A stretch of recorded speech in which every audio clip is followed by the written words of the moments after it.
ओम नमः शिवाय मित्रों। आज के वीडियो में हम आपको बताएंगे कि कैसे आप स्वयं अपने घर में राम दरबार को जागृत कर सकते हैं। मेरे चैनल को सब्सक्राइब कर लें, साथ ही घंटे वाले आइकन को दबा लें। तो चलिए वीडियो को शुरू करते हैं। मित्रों, राम दरबार की स्थापना शुभ मुहूर्त जैसे रवि पुष्य योग, गुरु पुष्य योग, पूर्णिमा और मकर संक्रांति, होली, दीपावली या किसी भी शुभ मुहूर्त में किया जा सकता है। राम दरबार में 33 कोटि के देवी देवता उपस्थित रहते हैं। राम दरबार में सभी देवी देवता उपस्थित होते हैं।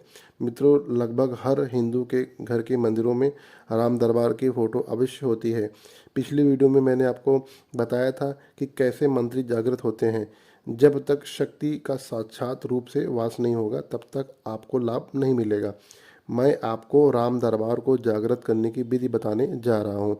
सबसे पहले मैं आपको बता दूं कि यह विधि केवल एक दिन ही करनी है।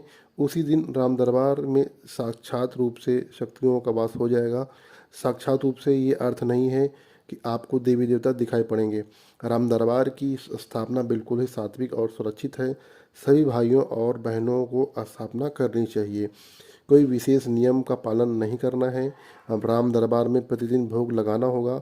भोग में आपके पास जो भी उपलब्ध हो उसे चढ़ा देना है, जैसे बतासा, मिश्री या आपके पास जो भी उपलब्ध हो। प्रतिदिन धूप दीप करना है, बस इतना ही करना है। राम दरबार को जागृत करने से आपके घर में सुख, संपन्नता और धन धन आएगा। मात्र 21 दिनों में आपके जो भी बिगड़े काम बनने लगेंगे और आपके साथ मंगल होना शुरू हो जाएगा। तो चलिए जान लेते हैं किस विधि से राम दरबार को हमको जागृत करना है और उसकी स्थापना करनी है। मित्रों, हमें मंत्रों के माध्यम से राम दरबार को जागृत करना है। मित्रों, मंत्र इस प्रकार से है। ओम गंग गणपति नमः। ओम गंग गणपति नमः की 21 माला करनी है। ओम राम रामाय नमः की 51 माला करनी है। ओम नारायणाय नमः की 21 माला करनी है। ओम हन हनुमते नमः की 21 माला करनी है। कुल 114 माला करनी है। सबसे पहले सामग्री नोट कर लेते हैं ताकि आपको बार बार उठना ना पड़े।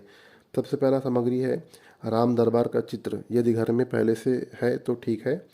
एक तुलसी की माला, एक रुद्राक्ष की माला मंत्र जप करने के लिए। भोग के लिए 2 लड्डू ले लिए। दीपक जलाने के लिए घी या तिल का तेल होना चाहिए।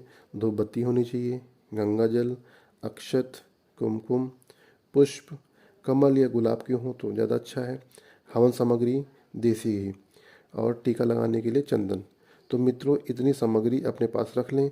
यदि स्थापना में कोई समस्या होती है या कोई प्रश्न है तो कमेंट बॉक्स में पूछ सकते हैं, मैं उसका उत्तर देने का प्रयास करूंगा।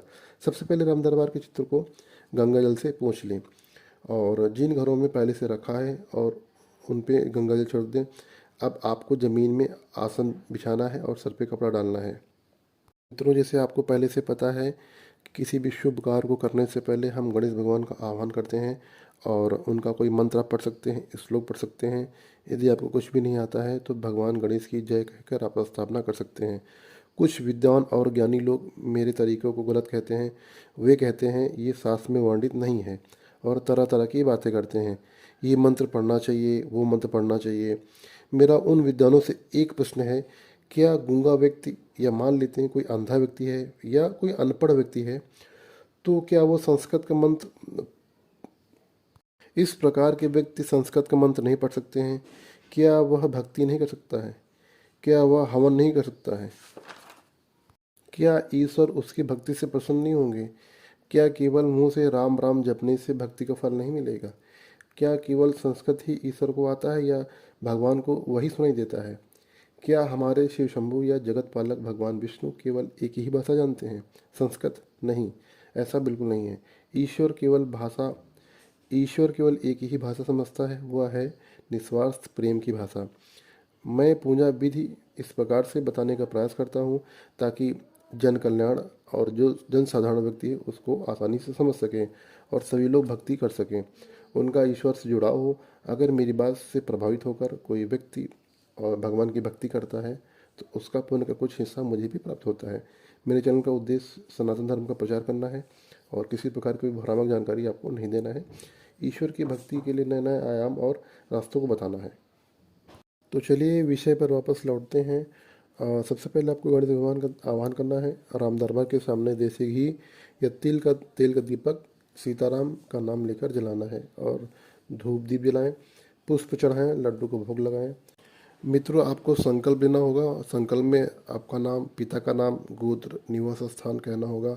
मैं ओम गंग गणपति नमः की 21 माला, ओम राम रामाय नमः की 51 माला तथा ओम नारायणाय नमः की 21 माला तथा ओम हनुमते नमः की 21 माला करने का संकल्प लेता हूँ। मैं राम दरबार में उपस्थित सभी शक्तियों का आह्वान करता हूँ। हे प्रभु, आए और मेरे घर में राम दरबार को जागृत करें। इतना कहकर जल किसी साफ थाली में छोड़ दें। हो सकता है कि कुछ व्यक्तियों को अच्छे अनुभव उस समय दौरान हो सकते हैं। और मित्रों, डरने की आवश्यकता बिल्कुल नहीं है। अब आपको अपने हाथ में रुद्राक्ष की माला लेनी है और माथे स्पर्श करते हुए माला को प्रणाम करें। ओम गंग गणपति नमः की 21 माला करें। फिर रुद्राक्ष की माला से ओम राम रामाय नमः की 51 माला करें। उसके पश्चात तुलसी की माला से ओम नारायणाय नमः की 21 माला करें। उसके बाद रुद्राक्ष की माला से ओम हनुमते नमः, ओम हनुमते नमः की 21 माला करें। मंत्र जप में कोई गलती हो जाए तो समस्या कोई बात नहीं, डरने की आवश्यकता नहीं है। इतना जप करने के बाद में समस्त ब्रह्मांडी शक्ति राम दरबार के आसपास आ जाएगी। वह शक्ति स्वयं ही राम दरबार को जागृत कर देगी। आपको शक्तियाँ नज़र नहीं आएंगी। हाँ, कुछ लोगों को अनुभव जरूर होंगे। फिर आपको राम दरबार में उपस्थित सभी देवी देवताओं को चंदन से बारी बारी से तिलक लगाना है। पूजा अर्चना में की गई गलती के लिए आपको क्षमा मांगनी है। उसके बाद आपको स्थान छोड़ देना है और घर में अब छोटा सा हवन कर देना है।